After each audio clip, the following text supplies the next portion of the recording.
बिहार में विधानसभा चुनाव को लेकर तैयारियां शुरू हो गई हैं और इसी कड़ी में चुनाव आयोग की टीम भी इस वक्त बिहार में है।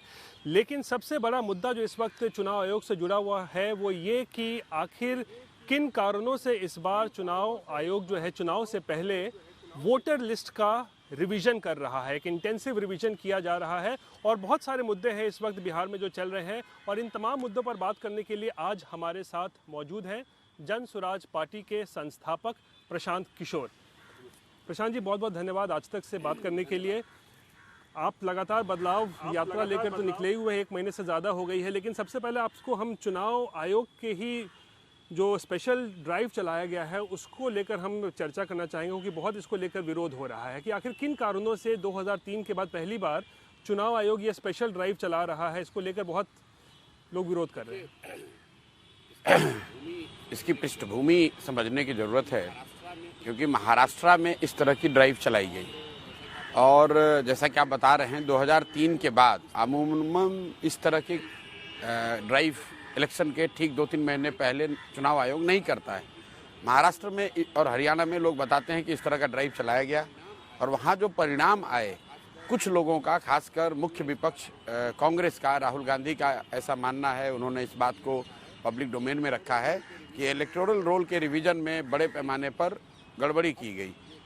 अब ये कितना सही है कितना गलत है ये तो जांच का विषय हो सकता है, लेकिन पब्लिक के परसेप्शन में ये जरूर एक वर्ग में कम से कम ये बात बनी है कि भाई जब आपने रोल बना लिया फिर उसके रिवीजन के लिए लास्ट के 3 महीने में इस तरह का ड्राइव क्यों चलाया जा रहा है। और अगर चलाया जा रहा है तो मुझे ऐसा लगता है कि इलेक्शन कमीशन को जनता के सामने मीडिया के माध्यम से या अन्य माध्यमों से स्पष्ट करना चाहिए कि इसकी प्रक्रिया क्या होगी, इसकी ट्रांसपेरेंसी को कैसे इंश्योर किया जाएगा और जितने भी स्टेक होल्डर हैं, चुनाव लड़ाने वाले, ये वोटर, उन सबको ये विश्वास होना चाहिए कि ये जो प्रक्रिया कराई जा रही है ये चुनाव की पूरी प्रक्रिया को बेहतर करने के लिए है, किसी एक वर्ग को या किसी एक दल के समर्थकों या विरोधियों को हटाने या जोड़ने के लिए नहीं है। जो दलील भी है वो कह रहे हैं कि बहुत सारे वोटर्स जो है उनका नाम नहीं जुड़ा होगा, उनको जोड़ा जाएगा।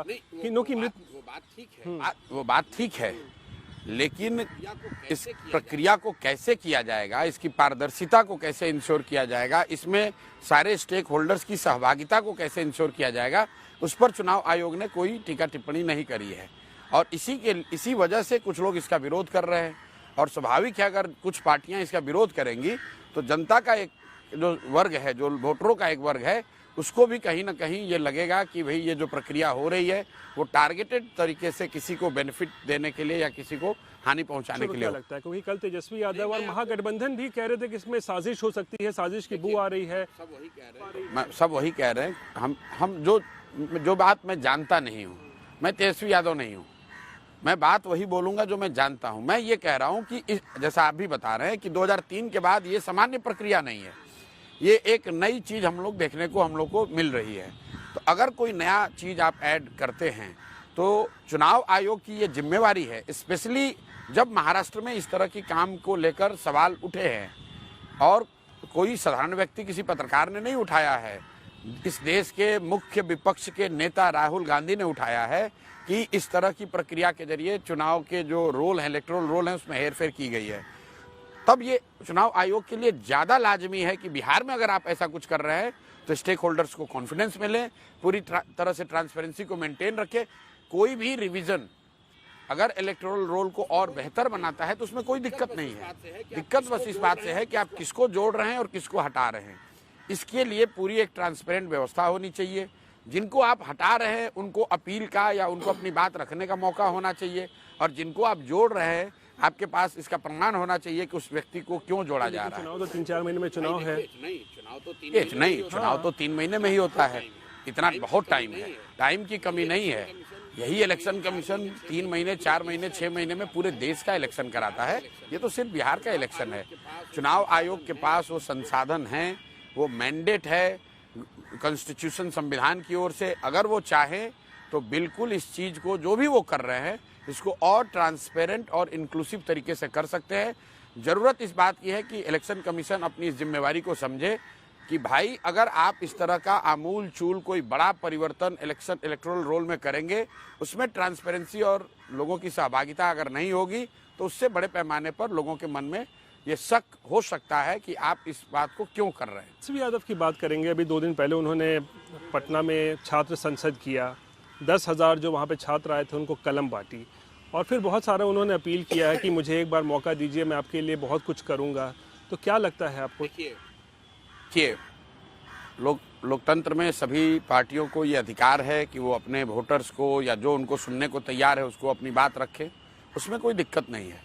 लेकिन जब तेजस्वी यादव शिक्षा की बात करते हैं तो बिहार की जनता को समझना है कि 15 बरस उनके माँ बाबूजी राजद की लालटेन की सरकार थी, और शिक्षा व्यवस्था का उन 15 साल में जितना नुकसान बिहार में हुआ है शायद ही किसी दौर में हुआ है। लोगों को ये समझने की जरूरत है कि 3 बरस तेजस्वी यादव डिप्टी सीएम के तौर पर रहे हैं और सरकार की कमान बहुत हद तक उनके हाथ में थी, और उन्होंने शिक्षा व्यवस्था के लिए क्या किया। अभी पिछली जो सरकार अभी महागठबंधन की थी उसमें शिक्षा मंत्री राजद का ही था। उस समय शिक्षा की स्थिति को सुधारने के लिए इन लोगों ने क्या किया, लोग वो देख ले। रह गई बात कलम बांटने की, तो भाई हम लोग तो इसका विरोध करते हैं कि आप कलम बांटते हैं, मिठाई बांटते हैं, साड़ी बांटते हैं, पैसा बांटते हैं, दारू बांटते हैं, लोगों का वोट लेते हैं। कलम बांटने से लोगों का भला थोड़ी होगा। लोग आप अगर बांट सकते हैं तो ज्ञान बांटिए, शिक्षा बांटिए, रोजगार बांटिए। कलम बांट कर लोगों को लुभाने का प्रयास करना ये तो बहुत सिंबॉलिक चीज है, उसका कोई महत्व नहीं। विरोध क्यों कर रहे थे कि कलम बांट दिया, इससे क्या होने वाला है? बताइए कलम बांटने से क्या, बताइए कलम बांटने से क्या होगा? आप बताइए। मैं विरोध कर रहा हूँ, मेरी बात मान लीजिए गलत हो सकती है। पत्रकार होने के नाते, बिहार के नागरिक होने के नाते आप क्या समझते हैं कि कलम बांटने से स्थिति सुधर जाएगी? नीतीश कुमार साइकिल बांट रहे हैं पिछले 20 साल से। नीतीश कुमार बच्चों को पोशाक सरकार के खर्चे से बंटवा रहे हैं, किताब बंटवाया जा रहा है। क्या उससे शिक्षा व्यवस्था बिहार में सुधरी है? भाई पिछले 15-20 साल में शिक्षा व्यवस्था सब बिल्कुल गर्त में चली गई। पोशाक, कलम, कागज, खाना, खिचड़ी बांटने से ही तो शिक्षा की व्यवस्था सुधर जानी होती। तब तो अभी बिहार की शिक्षा व्यवस्था देश में सबसे अच्छी होनी चाहिए थी। ये लोग या तो खुद मूर्ख हैं या दूसरों को सबको मूर्ख बना रहे हैं। कोई ये पूछ नहीं रहा है कि तेजस्वी यादव अगर आप कलम बांट के शिक्षा सुधारना चाहते हैं तो नीतीश कुमार तो स्कूल बैग बांट रहे हैं, नीतीश कुमार ने तो किताब बांटी, नीतीश कुमार ने पोशाक बांटा, नीतीश कुमार बिहार सरकार ने यहाँ पर साइकिल बांटी। उससे क्या शिक्षा की स्थिति सुधरी? नैरेटिव सेट करते हैं जंगल राज का, मैं तो कलम बांट रहा हूँ। देखिए, किसने कहा कि जबरदस्ती कर? पहली बात ये समझे, जबरदस्ती का मतलब क्या है? क्या प्रशांत किशोर ने कहा कि राजद की सरकार जंगल राज था? अरे भाई, ये किसी दल ने नहीं कहा, कोर्ट ने कहा। ये माननीय उच्च न्यायालय के न्यायाधीशों ने कहा कि बिहार में जंगल राज चल रहा है। ये किसी व्यक्ति विशेष का बयान नहीं है। और वो क्यों किस संदर्भ में कहा? 15 बरस जो बिहार में लूट पाट, अपहरण, हत्या, रंगदारी, ये तो ऑन रिकॉर्ड बात है। तेजस्वी यादव के प्रमाण की थोड़ी ना जरूरत है। बिहार में कौन ऐसा व्यक्ति है जो 2005 तक का जो दौर था उसकी जो भयावह स्थिति थी, लोग हजारों की संख्या में पटना से छोड़कर, व्यापारी व्यवसायी छोड़कर भाग गए, दिन दहाड़े गोली चलाना, अपहरण करना, हत्या, लूट पाट, ये तो कौन नहीं जानता है। अगर वो जंगल राज नहीं था तो क्या जंगल राज है, ये बता दीजिए। तब तो मुझे डर लगता है, अगर उसको ये लोग सुशासन बता रहे हैं तो कहीं गलती से सत्ता में आ गए तब तो भैया उससे भी ज्यादा खराब स्थिति हो जाएगी। आप ये समझिए, 1990 से 2005 के शासन को अगर तेजस्वी यादव अच्छा बता रहे हैं तो बिहार की जनता समझ ले कि भैया किस तरह का शासन आने वाला है अगर तेजस्वी यादव जैसे लोगों को कभी गलती से मौका मिल जाए तो स्थिति उससे भी भयावह हो जाएगी। बिल्कुल मैं इस बात को मानता हूँ। नीतीश कुमार का बात करेंगे, जिक्र करेंगे अभी, क्योंकि उनके नेतृत्व में एनडीए चुनाव लड़ रहा है, मुख्यमंत्री वही होंगे। लेकिन अमित शाह का पिछले दिनों एक इंटरव्यू में जो बयान आया है उसके बाद एक फिर संशय की स्थिति पैदा हो गई है। कहते हैं नेतृत्व में तो चुनाव लड़ा जाएगा लेकिन सीएम कौन बनेगा वक्त बताएगा, समय आने पर पता चलेगा। देखिए, ये संशय की स्थिति हम लोग जैसे लोगों के मन में कभी नहीं है। आप मेरा पीछे का 20 बयान उठाकर देख लीजिए। मैं बार बार आपको कह रहा हूँ कि नीतीश कुमार की मानसिक और शारीरिक स्थिति अब ऐसी नहीं है कि वो मुख्यमंत्री बने रह सके। जो व्यक्ति स्टेज पर बैठकर प्रधानमंत्री जो उनके बगल में बैठे हैं उनका नाम भूल जा रहा है, उस व्यक्ति से आप अपेक्षा करते हैं कि वो बिहार जैसे कॉम्प्लेक्स स्टेट का लीडरशिप लेके चले। अगर ये बात आपको पता है, हमको पता है, बिहार के सामान्य लोगों को पता है, तो ये कैसे संभव है कि अमित शाह और मोदी जी को ये पता नहीं है? भाई उन्हें भी पता है, लेकिन जो राजनीतिक मजबूरियां हैं उनकी, भाजपा का अपने दम पर चुनाव लड़ने की ना तैयारी है ना दम है, तो उनको अभी लड़ना है नीतीश कुमार के साथ। तो किसी तरीके से जिसको कहते हैं ढांक तोप के भैया चुनाव लड़ लो, और अगर गलती से सत्ता आ गई हाथ में, किसी तरह मौका मिल गया, तो नीतीश को हटाकर जो जिस तरह से उन्होंने महाराष्ट्र में किया, अपना कोई व्यक्ति ये लोग बनाएंगे। ये तो बिल्कुल स्पष्ट है, ये बिल्कुल स्पष्ट है, क्योंकि नीतीश कुमार ना सरकार चला रहे हैं, ना पार्टी चला रहे हैं, ना इंडिया गठबंधन चला रहे हैं। ये सब कुछ भाजपा चला रही है, अमित शाह चला रहे हैं, उनके द्वारा अपॉइंटेड यहाँ पर 2-4 अधिकारी और जो यहाँ के भाजपा के बड़े नेता हैं वो चला रहे हैं। तो स्वाभाविक है, जब अगर उनको मौका गलती से मिल गया तब तो वो अपना ही लोग बैठाएंगे। इसमें कोई बहुत बड़े ज्ञान या रेवलेशन की बात नहीं है। हमने, आप जाके मेरा भाषण देख लीजिए, बयान हमने कहा है, अगर नीतीश कुमार, अगर मोदी जी में और अमित शाह में दम है, राजनीतिक कॉन्फिडेंस, विश्वास है, तो आकर बिहार की जनता को घोषित कर दें कि भाई अगर नवंबर में चुनाव होगा और एनडीए को बहुमत मिलेगी तो नीतीश कुमार ही चेहरा होंगे। ये वो नहीं कह सकते हैं भाई, ये तो नीतीश के समर्थकों को समझना चाहिए। वो ये नहीं कह सकते, वो तो नीतीश कुमार को उतना ही इस्तेमाल कर रहे हैं कि किसी तरह 2-3 महीना निकाल लो।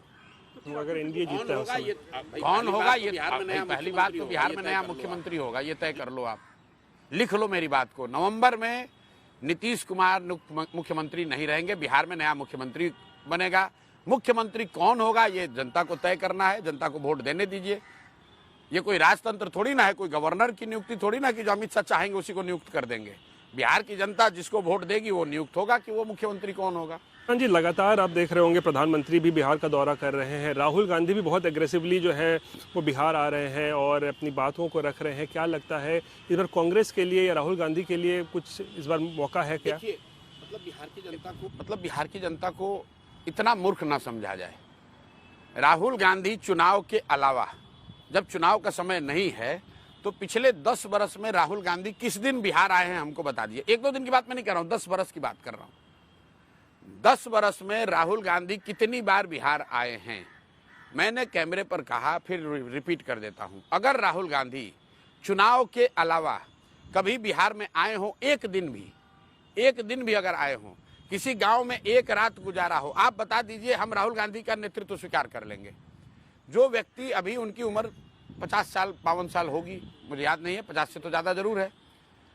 50 वर्ष की उम्र में उस व्यक्ति ने 50 घंटे नहीं निकाले बिहार के लिए, वो आदमी बिहार में आकर बड़ी बड़ी बात करता है तो बड़ा हास्यास्पद लगता है। अभी कांग्रेस पार्टी के अध्यक्ष खड़गे जी ने कहा छोटा राज्य बिहार। बताइए किस तरह की ये भावना ये लोग रखती है। दिल्ली में ये लोग बैठते हैं, बिहारियों के नाम पर हंसते हैं, बिहारियों का मखौल उड़ाते हैं। कांग्रेस पार्टी का मुख्यमंत्री है तेलंगाना में रेवंत रेड्डी। मैं इसलिए तुम कह रहा हूं कि उस व्यक्ति को इसी भाषा में जवाब मिलना चाहिए। 2 साल जुमा हुआ है उस व्यक्ति को मुख्यमंत्री बने हुए।